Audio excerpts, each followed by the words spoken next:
selain ini ya memfollow up sebelumnya gitu, hal-hal apa sih yang harus mereka lakukan gitu selain memfollow up Ibu, gimana nih saya dapat apa enggak gitu. Selain itu kira-kira mesti seperti apa? Pastikan yang pertama dia memang menguasai atau dia mengetahui pekerjaan apa yang dia akan apply. Artinya dia sudah punya pengetahuan dan skill di dalam bidang itu. Baik. Kemudian untuk follow up itu hanyalah bagian dari usaha dia sebenarnya untuk menanyakan sebenarnya bagaimana apakah dia diterima atau tidak. Tapi yang pertama memang harus persiapkan diri sendiri, skill terutama yang dibutuhkan, terutama pada saat wawancara.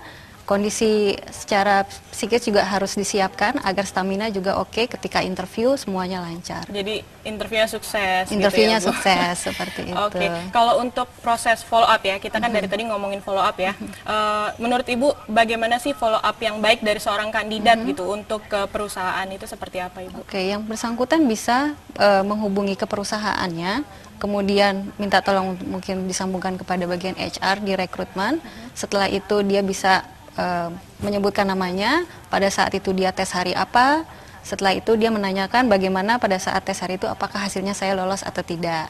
Seperti itu. Itu akan dari perusahaan sendiri ya, dari HR itu akan merasa terganggu nggak sih Bu gitu dengan banyaknya kandidat-kandidat yang memfollow up gitu ya. Ibu saya diterima nggak? Ibu saya diterima nggak? Itu akan kerasa keganggu nggak? Atau dari perusahaan sendiri gimana? Sebenarnya kalau dibilang terasa terganggu atau itu jumlah intensitas yang cukup banyak mungkin iya, tapi itu bagian pekerjaan dari HR memang seperti itu.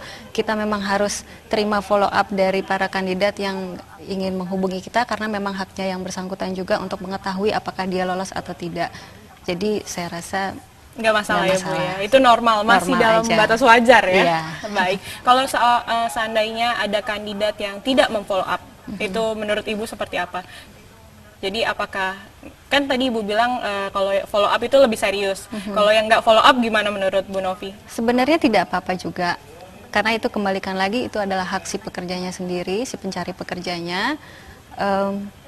Dia tidak melakukan follow up atau dia melakukan follow up itu bukan suatu hal yang masalah. Jadi it's okay, nggak masalah. Oke. Untuk keberhasilan lolos interview karena melakukan follow up, menurut Anda ada nggak hubungannya? Setelah interview terus dia follow up terus bisa berhasil gitu. Oh, ternyata ini orang serius nih. Ya udah deh saya terima gitu. Keberhasilan dia untuk diterima di perusahaan tidak ditentukan dari follow up-nya. Oh, baik. Gitu. Jadi memang ditentukan dari hasil skillnya, karena kalau yang bisa saya lakukan dari interview kemudian ada tes.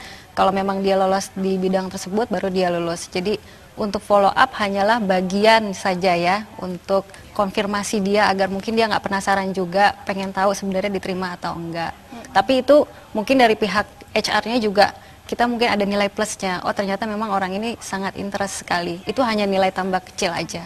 Jadi sebenarnya yang faktor lebih dominan itu bagaimana pas waktu dia di interviewnya ya, lebih kayak first impressionnya, kesan pertama, kemudian mungkin backgroundnya atau pengalamannya, mungkin hal-hal yang seperti itu yang sangat berpengaruh ya. Dan hasil tesnya. Hasil tesnya, betul.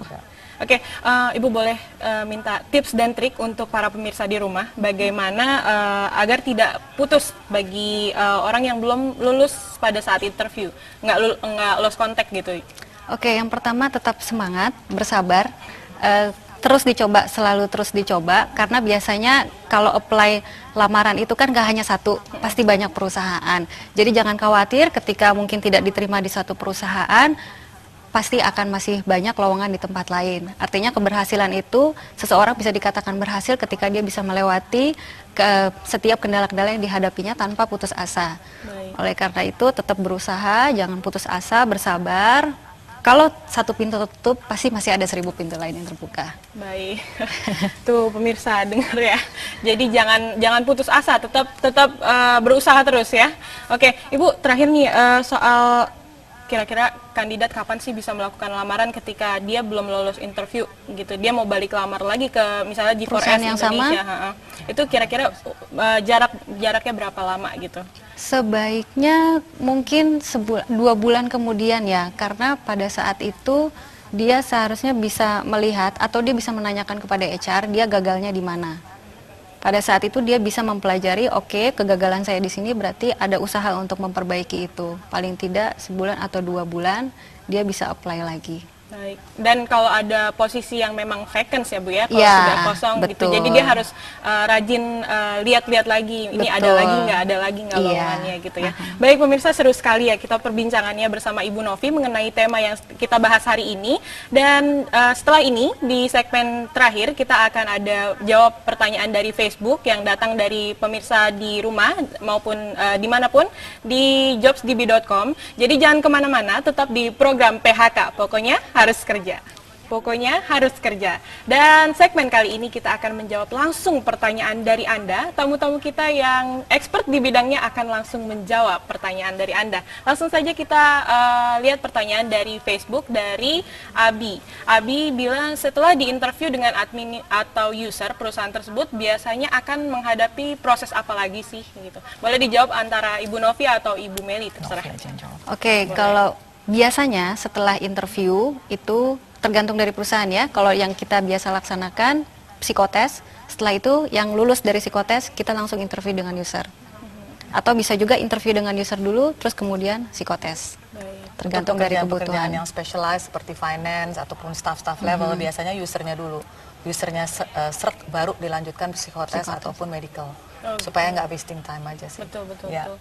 Oke, yang kedua ya, yang kedua dari Sofian dari Facebook, apabila kita disuruh menunggu, apakah kita perlu atau diperkenankan untuk bertanya diterima atau tidak? Kembali lagi ke follow up tadi ya, berarti. Jadi gimana tuh Bu Novi? Kita perlu diterima nggak Bu gitu? Atau ada kata-kata lain yang sekiranya cocok yang lebih formal gitu untuk bertanya, memfollow up? Oke. Sebaiknya jangan langsung diterima atau tidak, tapi lebih kepada bahasanya diperhalus ya. Iya. Bagaimana kelanjutannya, bagaimana mengenai hasil interview saya pada saat itu, terus kemudian apa tahap selanjutnya. Lebih baik ditanyakan seperti itu saja. Jadi bahasanya sedikit diperhalus Diperhalus. gitu, jangan langsung to the point. Saya diterima atau tidak Iya. gitu kan? Itu kan namanya dunia kerja ya Bu, Iya, lebih betul. lebih profesional dan kata-katanya perlu di manage ya. Jadi Anda boleh tanyakan langsung bagaimana kelanjutan dari proses interview saya kemarin seperti itu. Dan kita langsung ke pertanyaan ketiga dari Ade Astuti. Bagaimana cara melakukan follow up terhadap perusahaan yang pernah menginterview kita? Kembali diulang. Mungkin kurang Pertanyaannya jelas ya Bu ya. sama. Baik. Diulang lagi Bu Novi biar pemirsa di rumah lebih jelas lagi. Oke, bagaimana cara melakukan follow up? Bisa dihubungi ke perusahaan tersebut, bicara dengan HR-nya, kemudian disebutkan namanya siapa, pada saat itu tes atau interviewnya hari apa, tanggal berapa, kemudian ditanyakan bagaimana mengenai hasil tes saya atau hasil interview saya. Terus kemudian kira-kira apa proses selanjutnya setelah interview. Baik. Selain itu ada masukan lagi nggak untuk para pemirsa gitu ya Bu? Bagaimana cara menghadapi proses interviewnya sendiri ya Bu ya? Ini kan kita tadi udah membahas mengenai interview setelah interview. Untuk proses interviewnya sendiri biar lancar gitu dan pertanyaan-pertanyaan apa sih yang kira-kira ditanyakan oleh para interviewer sendiri gitu? Artinya pada saat interview jadi diri sendiri ya, kemudian menguasai pekerjaan yang akan di-apply oleh dia. Ketika dia, pastinya interviewer akan menanyakan seputar mengenai pekerjaan yang pengalaman dia sebelumnya, kemudian skill dia apa saja.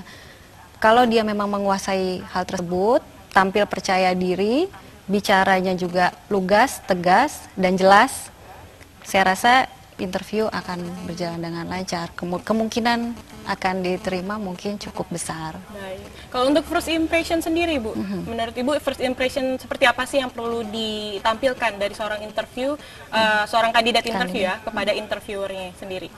Pastinya penampilan harus rapi ya, harus rapi, bersih, kemudian harus mukanya juga harus segar. Untuk itu biasanya kalau mau interview besok pagi, tidur yang cukup, terus kemudian sarapan pagi-pagi, begitu datang untuk interview terlihat segar.